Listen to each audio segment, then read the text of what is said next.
안녕하세요. 삼종원 NTV 김윤관입니다. 세종시 육생활권 청약 공고 났죠? 세종자이 더시티 아파트 분양이 공고됐습니다. 7월 16일 날 모집 공고가 났잖아요. 그러니까 7월 16일 전에는 모든 걸 갖춰놨어야 되겠죠? 청약 통장 금액이라든지 가입 기간 이런 것들은 다 만족이 돼야 됩니다. 그게 됐다라고 생각을 하고 이제 이 영상을 보시면 될 것 같아요. 자, 부적격 긴급 속보라고 했는데 부적격자들이 굉장히 많아요. 그래서 부적격이 나지 않기 위해서 청약에 관한 이야기들을 첫 번째 시간에 다뤄보도록 하겠습니다. 다음 시간에는 면적별 해가지고 개수라든지 어디에 위치해 있는지 이런 것들을 볼 거예요. 뭐를 청약을 하면 당첨될 확률이 높은지는 계속 영상에서 한 두세 편 정도 계속 찍을 거거든요. 그때 말씀드리도록 하고요. 오늘은 청약에 관한 것들을 말씀드려 보도록 하겠습니다. 일단은 기간부터 볼게요. 모집 공고가 7월 16일 날 났습니다. 7월 16일 날 모집 공고를 했고요. 특별 공고는 27일 날 하고요. 28일 날은 1순위 청약이에요. 보통 1순위에서 그냥 마감입니다. 마감. 2순위까지 갈 일이 없고요. 여기서 되면 당첨되신 분들은 서류 접수를 받아요. 왜냐하면 이제 부적격인지 아닌지를 이제 판단합니다. 여기서 판단하고 부적격이 나지 않았다면 계약을 8월 16일 날부터 8월 22일까지 하게 됩니다. 1순위는 뭐 예상은 한 200대 1 정도? 뭐 요 정도 나지 않겠어요. 요 정도 보시면 될 것 같고요. 위치를 보도록 할게요. 여기가 6-3 생활권입니다. 최근에 여기 리첸시아 했죠? 이렇게 두 개. 이게 24년 1월에, 24년 4월에 입주를 합니다. 여기 6- 해밀리 마을은 지금 입주를 했고요. 3,000세대 정도가 입주를 했습니다. 계란블럭이 위치가 여기인데요. BRT에서 도보로 한 10여 분 정도 걸어가면 될 것 같고, 일단 초등학교가 같이 붙어 있고요. 여기 B와는 단독주택지더라고요. 여기가 지대가 좀 높습니다. 약간 층이 낮은 저층도 조망이 잘 나올 것 같아요. 조망들은 뭐 잘 나올 걸로 보이고요. 여기 주변에 보시면 영재고라든지 과학고가 위치되어 있고 홍대병원, 그리고 이렇게 가시면 이제 오송으로 가는 길이고, 여기가 외곽도로예요. 조치원 가는 외곽도로이고, 우리 가면 정안 IC를 나갑니다. 주변에 보면 공원들이 많아요. 이렇게 공원들이 굉장히 많고, 여기는 이제 세종필드, 그리고 여기에 지금 은하수 공원이 있어요. 은하수 공원이 아시겠지만 이제 장례식장하고 영화실이 있습니다. 이제 그게 좀 안 좋다고 하시는 분들도 있는데 그렇게 크게 걱정할 거는 아닐 것 같고요. 이게 이제 BRT 이렇게 순환 BRT 도로가 있다라는 거. 도시철도가 뭐 아직 예정이긴 한데요. 이렇게 지나간다는 이야기도 있어요. 그렇기 때문에 여기가 만약에 도시철도가 들어온다면 굉장히 좋은 위치가 될 수도 있습니다. 이렇게 해서 갈 수도 있겠지만은 이렇게 지나갈 확률도 있어요. 아직 결정된 건 아닙니다. 도로 교통이라든지 이런 것들은 되게 잘 되어 있는 곳이고, 공원이나 이런 것들도 굉장히 잘 되어 있어요. 자이 아파트 내부적으로 또 공원이나 이런 것들이 잘 꾸며졌다고 합니다. 평면을 볼게요.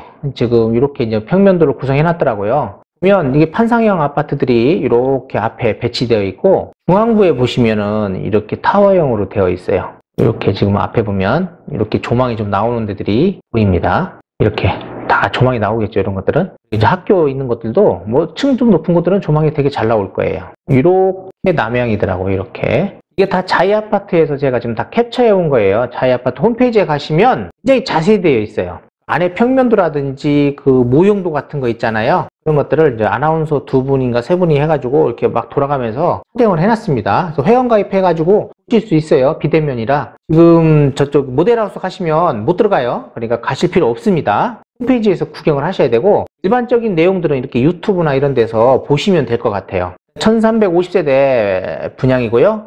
주차 대수가 2000세대가 넘네요. 그래서 1.5대 1 정도는 나오는 것 같더라고요. 그래서 주차 대수는 원활하다라고 보고요. 여기서 자랑하는 게 뭐냐면 이제 가든 같은 거더라고요. 이렇게 가든이 잘 꾸며져 있다, 단지 내에. 그리고 다목적 공간 이런 것들이 잘 되어 있고, 놀이터라든지. 여기서 제가 좀 눈여겨보는 건 이제 스카이 라운지입니다. 도시 경관을 한눈에 볼 수 있다라고 되어 있어요. 최고층 2개소가 있습니다. 영상에는 스카이 라운지를 못 봤거든요. 그래서 스카이 라운지가 일단은 최고층에 2개소가 들어와 있다라고 보면 되겠습니다. 동별 배치도예요. 동별 배치도 이렇게 되어 있습니다. 다음 시간대 이제 타입별로 해가지고 하면서 어디에 위치되어 있고 어디에 뭐 타입이 들어가는지 이런 것들을 보고, 몇 개가 또 청약을 하는지 이런 것들도 세부적으로 볼 거예요. 그거는 다음 해서 계속적으로 한 두세 편 정도 영상을 촬영할 겁니다. 이제 부적격 사례에 대해서 알아보도록 하겠습니다. 시티 전국 청약입니다. 전국 청약이고 방해지역 50%, 그리고 84 타입은 전부 가점이에요. 8사 넘는 거 8호제곱미터 이상이잖아요.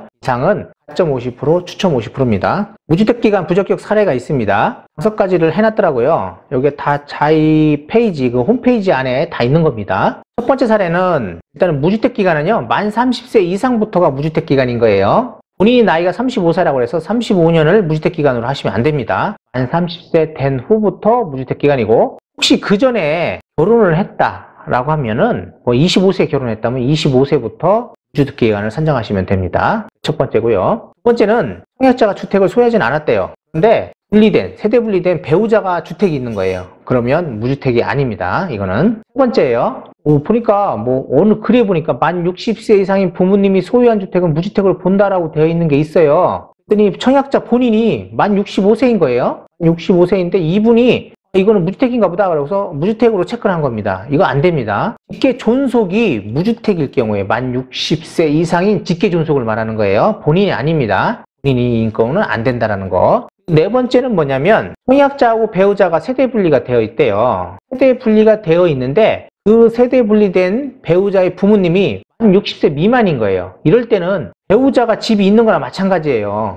만 60세 미만인 직계존속과 같이 있는데 부모님과 같이 있는데요. 이분들이 집이 있잖아요. 그러면 집이 같이 있는 걸로 보는 거예요. 그러니까 주의하셔야 됩니다. 이거는 공고 나기 전에 세대 분리가 됐어야 되는 거예요. 무주택자가 안 된다는 거. 다섯 번째는 청약자와 세대원 전원이 주택을 소유한 적이 없대요. 2020년도에 아파트 분양권에 당첨된 사실이 있는 거예요. 그러면 이분들은 주택이 있던 걸로 보는 겁니다. 여기서 중요한 거는 이거예요. 2018년 12월 11일 이후에 모집 공고가 난 아파트를 당첨됐다라고 하면 주택으로 봅니다. 그 분양권 자체를. 처분을 했다 하더라도 주택으로 보는 거예요. 그런데 그 전에 혹시 아파트를 당첨된 사실이 있었어요. 그리고 집이 없었어요. 계속적으로. 그런다면 그분들은 무주택이에요. 계속적으로. 그러면 이제 세대에 관해서 볼게요. 세대는 이렇게 본인 청약자를 기준으로 해가지고요. 배우자는 세대 분리가 돼 있어도 세대에 들어갑니다. 그리고 직계 존비속이라니까 비속이죠. 밑에가. 그리고 직계 존속 이렇게 됩니다. 무주택이어야만 된다라는 거. 가족수에 들어갈 수 있어요. 일단은 무주택이어야 돼요. 이렇게 돼 있을 때.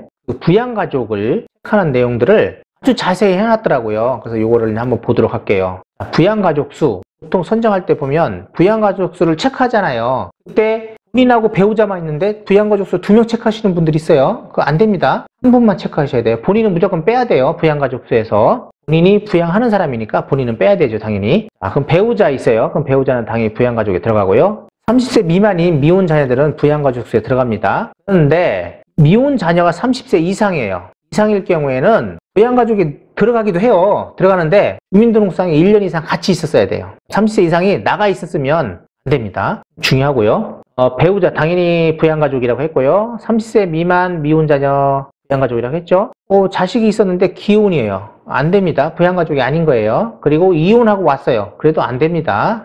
부양가족 수를 따질 때 배우자, 그렇죠? 미혼자녀인데 미혼자녀가 30세 이상이에요. 이럴 때 1년 이상 주민등록상 등재가 되어 있다면 부양가족으로 보는 거예요. 그러니까 이게 중요한 겁니다. 1년 이상 등재가 되어 있었냐 안 되어 있었냐. 30세 이상일 경우입니다. 이 말은 무조건이에요. 배우자하고 세대 분리가 되어 있어요. 세대 분리가 되어 있어도 부양가족이다. 여기서는요. 직계 존속이에요. 존속이 부모가 있는데 무주택이어야 돼요. 당연히. 이분들이 주민등록상 3년 이상 등재가 되어 있다면 부양가족에 포함시킨다는 거고 주민등록상 1년밖에 안 등재되어 있대요. 이럴 때는 부양가족에 들어갈 수가 없다는 겁니다. 이렇게 배우자의 부모님도 3년 이상만 주민등록상에 등재가 되어 있었다면 무주택이고 그러면 부양가족에 들어간다는 것. 여기서는 이 두 가지 중에 이 두 가지만 알면 다 아는 거예요. 본인이 청약자입니다. 직계존속 당연히 주민등록상 3년 이상이고 무주택이면 부양가족에 들어간다고 했죠. 배우자가 세대분리가 돼 있어도 배우자는 당연히 부양가족에 들어갑니다. 여기서 중요한 건 뭐냐면 세대분리가 되어 있는데 배우자가 세대주로 되어 있는 게 아니고 그 직계존속 배우자의 부모님들이 세대주로 되어 있는 거예요. 이럴 때는 아무리 주민등록상 3년 이상 등재가 되어 있다 하더라도 배우자만 부양가족에 들어오는 거고요. 여기 부모님들은 부양가족에 들어오지가 않습니다. 이거 굉장히 중요해요. 그 다음 배우자가 세대분리가 되어 있습니다. 본인이 청약자예요. 배우자가 세대분리가 되어 있는데 세대주로 되어 있는 거예요. 그리고 그 배우자의 부모님도 무주택이고 본인의 부모님도 무주택이고 그리고 주민등록상 3년 이상 등재되어 있다. 두 분 다 양쪽 다 그렇습니다. 그럴 때는 전부 다 부양가족에 들어가요. 배우자도 들어가고 배우자의 부모님도 들어가고 본인의 부모님도 들어가고 그리고 미혼 자녀 30세 미만인 미혼 자녀도 부양가족에 들어가고 그리고 30세 이상의 미혼 자녀가 있다 그럴 때는 1년 이상 같이 등재가 되어 있다면 그분도 부양가족에 들어가고 그러나 비혼인 자녀 이런 분들은 안 들어간다는 거고요. 여기서는 이것만 뭐 제대로 이해한다면 다 이해된다라고 보시면 될 것 같아요. 부양가족수 부적격 사례입니다. 사례 6번은요. 세대의 부양가족을 총 가족을 4명으로 했대요. 본인하고 배우자, 자녀 2명 있는데 이럴 때는 배우자하고 자녀 요 2명 3사람이 부양가족인 거예요. 4명이 아닙니다. 청약자하고 배우자, 부친이 있는데 부친이 배우자의 부친일 거예요. 요거는 60세 이상인데 주택을 소유하고 있대요. 그럼 주택을 소유하고 있으면 이분은 빼야 돼요. 부양가족 수가 아닙니다. 주택을 갖고 있다고 하면 무주택일 경우만 가능한 거예요. 이분들한테는. 대신 배우자는 부양가족에 들어옵니다. 부친이 뭐 주택을 갖고 있는 거하고는 상관이 없어요. 60세 이상이기 때문에. 그 다음에 8번째 보면 청약자 본인이 있고 배우자가 있고요. 그리고 부친이라고 있어요. 배우자 부친이겠죠? 세대주가 되어 있답니다. 그러니까 배우자의 부친이 세대주로 되어 있는 거예요. 세대 분리가 되어 있는데 이럴 때는요. 배우자만 여기 들어오는 겁니다. 이분들은 못 들어와요. 부양가족에.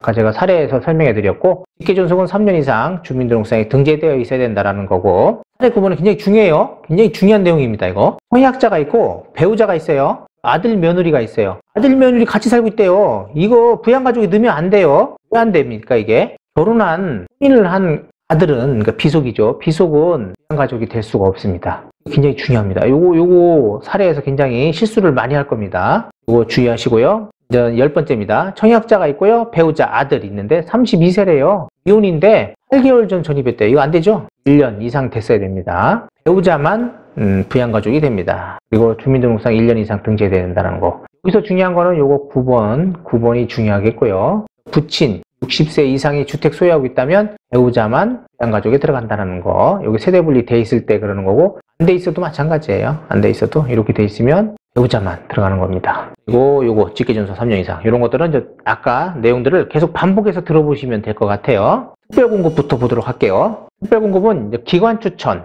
신혼부부, 다자녀 가구, 생애 최초 노부모 부양이 있고요. 여기서는 전부 다 무주택 구성원이어야 돼요. 기관 추천은 당연히 해당 기관에 추천을 받은 사람이어야 되고요. 기관 추천이나 신혼부부, 다자녀 가구는요. 청약통장 가입이 6개월 이상만 되면 됩니다. 생애 최초라든지 노부모 부양은요. 무주택 세대주가 청약을 할 수 있고 이 세 가지는 무주택 세대 구성원 중에서 청약을 할 수 있는 거예요. 구성원이면 누구나 한 분만 청약을 하면 됩니다. 구성원 중에 여기는 세대주만 청약이 가능한 거고 다릅니다. 다르요. 달라요 완전히. 그리고 여기는 청약통장 가입기간이 24개월 이상이 경과돼야 되고 여기서 중요한 거는 다자녀하고 노부모만 전평형이 지금 분양에 들어가 있고요. 생애 최초라든지 신혼부부 기간은 85제곱미터만 지금 들어가 있어요. 그리고 만 60세 이상 아까 봤죠? 직계존속의 주택 소유는 무주택으로 본다. 그러나 노부모 부양에 대한 거는 안 된다. 이거는 제외한다라고 되어 있습니다. 그래서 중요한 거는 뭐 지금 쭉 보시면 아시겠지만 혼인기간이 7년 이내여야 되고요. 그리고 소득기준이 충족돼야 되고 다자녀가는 미성년자 자녀수가 3명 이상이어야 돼요. 그리고 생애 최초는 현재까지 공고일까지 해서 없었어야 되고 현재 혼인 중이거나 미혼인 자녀가 있어야 되고요. 5년 이상의 소득세를 납부한 자만 됩니다. 조건이 까다롭죠. 여기는 만 65세 이상 직계존속을 3년 이상 계속 부양한 자만 됩니다. 전평은 가능하고요. 특별공급은요. 특별공급 신청하고 일반공급 신청할 수 있다는 얘기예요. 이거는 만약에 둘 다 당첨이 되면 일반공급은 무효 처리가 되고 특별공급만 된다. 그리고 특별공급 신청할 때요. 세대원 중에 될 수 있는 것들도 있었잖아요. 중에 전부 다 넣으면 안 돼요. 세대 중에서 한 건만 신청을 해야 됩니다. 2건 신청하면 안 된다는 거예요. 여기 보시면 아까 이렇게 무주택 세대 구성원 중에 한 분이 청약을 해야 되는데 이 중에 뭐 아빠도 청약하고 엄마도 청약하고 이렇게 하면 안 된다는 거예요. 그럼 둘 다 부적격입니다. 기간 추천 6개월 이상이면 되고요. 기간 추천 받은 자들이 하는 겁니다. 다자녀 가구 아까 만 19세 미만 3자녀 이상이어야 된다고 했죠. 청약통장 6개월 이상이고 거주지역 일단 50% 먼저 배정받고요. 배정 기준표가 있어요. 이제 그 점수 매기는 게 있거든요. 영유아 뭐 몇 점 이렇게 쭉 있어요. 그 점수 순으로 하고 이게 동점일 경우 이제 자녀 수가 좀 많은 사람 그리고 그나마도 동점이면 청약자 연령이 높은 사람으로 해서 추첨 여기를 주겠다라는 겁니다. 신혼부부는 혼인기간 7년 이내인 자로서 현재까지 계속 무주택이어야 되고 통장 가입기간이 6개월 이상이어야 된다는 거고요. 소득 기준이 맞아야 돼요. 일단은 우선 공급 70%가 여기 소득 요건에서 먼저 맞는 사람을 주고요. 일반 공급 30%를 그나마 소득 기준을 좀 완화한 사람들한테 좀 주고요. 그리고 1순위 기간 중에 혼인 기간에 자녀를 출산하여 자녀가 있는 경우 뭐 이런 식으로 해서 순위를 이제 매겨가지고 이거를 준다고 합니다. 일단은 이거는 가점 순위라고 보시면 돼요. 이 부분은요, 이게 참 당첨되기 쉬운 것 중에 하나예요. 65세 이상의 직계존속을 3년 이상 부양하고 있으면 부모 특별 분양에 들어갈 수 있습니다. 무주택 세대주만 청약을 할 수 있고요. 청약통장 가입기간이 24개월 이상이어야 되고, 무주택 세대주만 청약이 가능한 거죠. 거주지역 일단 50% 먼저 줘요. 그리고 가점이 있습니다. 우리가 점수표 계산하는 거 있죠? 여기서 점수 높은 순으로 해서 주는 건데, 이게 그렇게 많지가 않아요. 이렇게 하는 분들이. 같은 세대에 65세가 무주택으로 해가지고 있는 분들이 그렇게 많지가 않기 때문에 제가 볼 때는 당첨되기 쉬운 것 중에 하나가 이겁니다. 생애 최초는 혼인 중 자녀가 있는 자. 첫 번째, 중에 자녀가 있어야 합니다. 그리고 소득 기준이 맞아야 되고, 그리고 5년 이상 소득세를 납부한 사람이어야 되고, 과거 주택 소유가 없었어야 됩니다. 그리고 청약통장 가입 기간이 24개월 이상, 무주택 세대주만 청약이 가능하고요. 이런 것들이 다 맞아야 돼요. 소득 기준이 맞아야 되고, 그리고 거주 지역 일단 50% 먼저 준다는 거고, 추천 방식으로 한다는 겁니다. 이제 일반 공급을 볼게요. 일반 공급은 일단 세대주만 가능합니다. 그리고 무주택이어야 돼요. 그리고 주택이 하나 있으면 처분 조건을 걸고 가능합니다. 과거 5년 이내에 세대원 전원이 당첨된 사실이 없어야 돼요. 있으면 안 됩니다. 그리고 청약통장이 1순위가 돼야 돼요. 그러니까 가입기간이 2년 이상이 말하는 거고요. 당해지역은 그 거주지역, 그러니까 세종시에서 1년 이상 거주를 했어야만 당해지역에 청약할 수 있습니다. 이게 모두 맞아야 1순위가 되는 거고요. 여기서 한 개라도 틀리면 2순위로 가는 겁니다. 세종시에서 1년 이상 거주하신 분들, 청약통장은 당연히 2년이어야 되죠. 2년이어야 되고, 거주는 1년입니다. 1년 이상이면 1순위, 당해지역 청약이 가능하고요. 그런 분들이 아닌 사람들, 통장은 2년이 됐어요. 근데 세종시에는 1년 미만 거주했어요. 아니면 다른 지역에서 살고 있는 분들은 기타 지역으로 해가지고 1순위 청약이 가능합니다. 여기는 전국 청약이에요. 전국 청약. 당해 지역의 50%를 먼저 주는 그게 있습니다. 그리고 예치금인데 예치금 가능 금액, 여기서는 보통 135 정도 금액 정도는 해놨어야 돼요. 그리고 이거보다 높은 평형대가 있어요. 그러면 모든 면적에 청약을 할 수 있거든요. 펜트라든지, 그리고 144제곱미터 뭐 이런 것들이 있더라고요. 이런 것들은 요 금액이 맞아야 돼요. 여기에 있는 분들은 조금 더 확률이 높을 수 있어요. 여기 개수는 적지만 그래도 볼 수 있는 것들이 있더라고요. 가점제 85제곱미터 이하는 100% 가점으로 뽑고요. 85제곱미터 초과는 가점 50%, 추첨 50%입니다. 여기서 추첨, 요걸 볼게요. 추첨제 물량 중에서 75%는 무주택자들한테 먼저 추첨을 합니다. 75%는 무주택자한테 주는 거예요. 나머지 25% 남아있는 거는 여기 무주택에서 탈락하신 분들 하고, 무주택자 처분 조건을 거신 분들 있죠? 이분들 전부 다 해가지고 추첨으로 합니다. 여기 지금 Q&A 중에서 제가 세 가지를 뽑았어요. 1순위 자격 요건이라고 해가지고 기타 전국 청약 가능하고요. 세종시는 당연히 가능하죠. 기타 지역 전국 청약 가능하다. 대신 세종시 50%를 먼저 주겠다. 19세 이상인 세대주만 청약이 가능하다. 청약통장 가입기간이 24개월이 경과되어 있어야 된다. 당해 지역에 들어오려면 1년 이상 세종시에서 거주를 했어야 된다 라는 거고요. 지금 거주하고 있어야 돼요. 1년 이상 계속 나가서 들어오면 안 됩니다. 그리고 기타, 세종시가 요 기타에 들어가잖아요. 지금이 135제곱미터 이하까지는 한 400만 원 있으면 되는 거고요. 좀 더 큰 거 하고 싶다 그러면 500만 원 있어야 되는 겁니다. 이 아파트에 당첨이 되면 투기과열지구하고 청약과열지구 내 1순위 청약이 10년간 제한을 받습니다. 특별공급 신청하고서 일반공급 신청할 수 있냐요? 라고 물어본 거예요. 당연히 있어요. 예. 특별공급에 84A 청약하고 일반공급에 124 B타입 청약할 수 있습니다. 만약에 두 개 다 당첨이 됐다 하면 요 일반공급 124는 없던 걸로 되는 거고요. 특별공급 84A가 당첨된 걸로 보는 겁니다. 세종자이 더 시티 공급 비율하고 선정 방법은요. 85제곱미터 이하는 100% 가점이에요. 100% 가점으로 해서 뽑는다. 85제곱미터 초과는요. 가점이 50%, 추첨이 50%다라는 거. 그리고 예비 당첨자는요. 500% 정도를 선정해 놓는답니다. 순번으로 쭉 하는데 보통 일반 공급은요. 가점이 높은 순으로 선정이 된대요. 가점이 별로 없는 분들은 아예 예비 당첨도 바랄 것도 없어요. 이렇게 해가지고 청약에 관한 부적격 사례라든지 일반 공급, 특별 공급에 대해서 알아봤고요. 다음 시간에는요. 성형별 지금 위치라든지 개수, 어디를 넣으면 좋은지, 뭐 확률 이런 것들을 이제 몇 회를 나눠서 촬영을 하랍니다. 워낙 많아요. 이 평형대가. 그래가지고 나눠서 해보려고 합니다. 이제 처음에 84제곱미터 이하를 한번 찍고요. 그 다음에 이제 101 타입하고 135제곱미터 이하인 거 하고, 그 다음에 뭐 한다든지 해서 한 3회 정도를 나눠서 촬영을 해볼 거고요. 청약 신청하기 전날 요때쯤에 제가 어디에 넣으면 그나마 확률이 좀 높을지에 대해서 다시 이야기할 수 있으면 이야기해 보도록 하겠습니다. 이렇게 해서 영상을 마치도록 하고요. 구독, 좋아요, 알림 설정 부탁드리고 다음에 뵙도록 하겠습니다. 그리고 이 홈페이지 들어가면 공고문에 되게 자세히 잘 나와 있어요. 제가 그 중에 다 이거 발췌해 가지고 한 거거든요. 그러니까 궁금한 거 있는 분들은 어차피 뭐 거기 모델 없으면 못 가잖아요. 그러니까 그 안에서 그 홈페이지 회원 가입 하셔가지고 쭉 보시기 바랍니다. 이렇게 해서 영상 마치도록 하겠습니다. 구독, 좋아요, 알림 설정 다시 부탁드립니다. 감사합니다.